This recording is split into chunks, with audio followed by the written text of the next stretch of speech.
Hello guys, I hope you all are doing good and welcome back to a new video. So today I'm back with the analysis of another new company. So आज जिस company के बारे में हम लोग बात करेंगे it is a really small cap, आप माइक्रो कैप कंपनी कह सकते हो. इसका सिर्फ कुछ 300-400 करोड़ के आसपास ही मार्केट कैप है.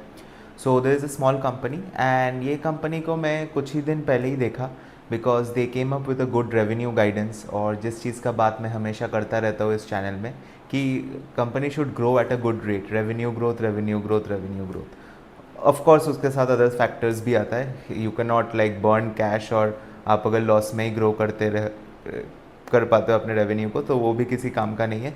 सो आपको प्रॉफिटेबल ग्रोथ अगर आता है किसी कंपनी के, so we always prefer that company. तो the name of the company is Kings infra.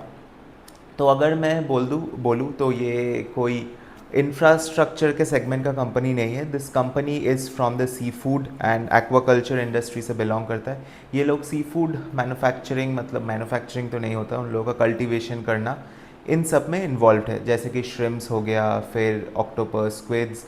And अभी कंपनी अपना कुछ रिटेल आउटलेट्स भी ओपन किया है. आप लोग शायद नाम सुने भी होंगे, जैसे आपका किंग्स बेंटो हो जाता है. एंड ऑल्सो ये लोग फ्रोज़न फूड में भी, या फ्रोज़न पैकेट्स जो मिलता है हम लोगों को, सी फूड जो होता है, फ्रोज़न सी फूड स्पेशली, तो उसके कैटेगरी में भी ये कंपनी अभी एंटर कर चुका है. ठीक है.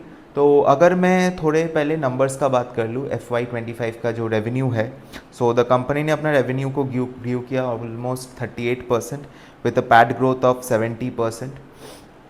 And also the company saw good operating leverage. And also company ने अपने मार्जिन्स को भी बहुत एक्सपैंड किया. आप अगर एबिटा मार्जिन देखोगे या पैट मार्जिन्स देखोगे तो company has improved on that as well. So PAT margins भी आप अगर देखोगे as compare to FY24, it is up by 202 basis points. So that is a good margin expansion. इसलिए कंपनी को ऑपरेटिंग लेवरेज भी मिला है. And if I talk about the EBITDA margin, तो ये लोग कहीं 18 से 20% का एबिटा मार्जिन मेंटेन करता है. And they plan to keep it like that in the subsequent futures as well. ठीक है. तो अगर मैं थोड़ा प्रोडक्ट्स का बात कर लेता हूँ, तो frozen seafood, frozen octopus, squid, retail division में ये लोग एक अपना ब्रांड भी है किंग फ्रीगो करके और किंग बेंटो करके. इन दोनों में भी ये लोग अपना रिटेल डिवीजन को ग्रो कर रहा है. एंड ऑल्सो ये लोग जो भी फार्मिंग करते हैं, कल्टिवेशन करते हैं, that is in a very modern and an equipped way. ये लोग AI एंड डिफरेंट जो भी नए टेक्नोलॉजीज़ है, ठीक है, उसको यूज़ करके एक बहुत ही अच्छा सा फैसिलिटी ये लोग क्रिएट कर रहे हैं. And also company capital expenditure भी कर रहा है. कंपनी ने अपना लाइक प्रोडक्शन क्वांटिटी को इम्प्रूव किया है. तो इससे क्या मतलब एक विजिबिलिटी मिलता है. जैसे कि मैंने अपने इन्वेस्टमेंट चेकलिस्ट में बोला था कि अगर कोई कंपनी कैपिटल एक्सपेंडिचर कर रहा है, वो इसीलिए कर रहा है क्योंकि उसको आगे का ग्रोथ दिखता है, दैट दे कैन ग्रो. इसीलिए क्योंकि मैं अपने धंधे में पैसा कब लगाऊंगा अगर मेरे को लगता है कि आगे जाके स्कोप और है. ठीक है. तो अगर मैं बोलूँ तो इन लोगों का main 5 division of revenue aquaculture operation से आता है. एंड ऑल्सो ये कंपनी एक्सपोर्ट में भी बहुत ध्यान दे रहा है, जिसमें ये लोग 50 से 60% का ग्रोथ कुछ टारगेट कर रहे हैं. तो एक्सपोर्ट मार्केट में ये एक रिस्क भी होता है क्योंकि अगर कोई भी जियोपॉलिटिकल सिचुएशंस ख़राब होता है तो इन सब सारे कंपनीज़ में एक प्रेशर देखने को मिलता है. ठीक है. बिकॉज जियोपॉलिटिकल टेंशंस के आजू बाजू बहुत स्टॉक्स अफेक्ट होते हैं. तो क्योंकि इसके एक्सपोर्ट मार्केट में इन्वॉल्वमेंट है तो that can be a negative thing of the company.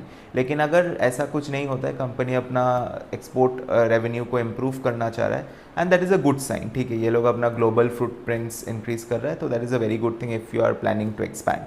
सो इसमें भी दैट्स वेरी गुड. तो अगर आज अब आ जाते हैं गाइडेंस को लेके कि मैनेजमेंट का टारगेट क्या है, मैनेजमेंट कैसा ग्रोथ टारगेट कर रहा है. तो अगर मैं बोलूँ तो एक्सपैंड, जैसे मैंने बोला, ये लोग USA में और गल्फ कंट्रीज़ में एक्सपैंड करना चाह रहे हैं. एंड ऑल्सो ये लोग कुछ 60 से 65% का CAGR ग्रोथ एक्सपेक्ट कर रहे हैं in the next 3 years with an EBITDA margin of 18 से 20%. सो मार्जिन स्टेबल रख के ये लोग 60 से 65% का ग्रोथ टारगेट कर रहा है. तो ये कंपनी काफ़ी एक स्मॉल कैप कंपनी है. आप लोग इसको एक रिकमेंडेशन की तरह मत लो. ठीक है. ये एक बिजनेस मॉडल का ओवरव्यू था. बिकॉज ऐसे कंपनीज़ में ना आपको ट्रैकिंग बहुत इंपॉर्टेंट है. अगर कुछ भी माइन्यूट सा ग्रोथ रेट घटता है या company fails to meet its guidance, आपको स्टॉक में प्रेशर दिखेगा. Although the company is trading at a very reasonable PE, if it can like fulfill the growth rate जो मैनेजमेंट ने बोला है with a subsequent margin maintenance, सो एक ये काफ़ी अच्छा री रेटिंग का अपॉर्चुनिटी हम लोगों को देखने को मिलेगा. सो ऐसे कंपनीज़ में ट्रैक करते रहो, ठीक है. आप ऐसे ही सुन के या सिर्फ ग्रोथ का नंबर सुन के आप लोग ब्लाइंडली इन्वेस्ट मत करो, ठीक है.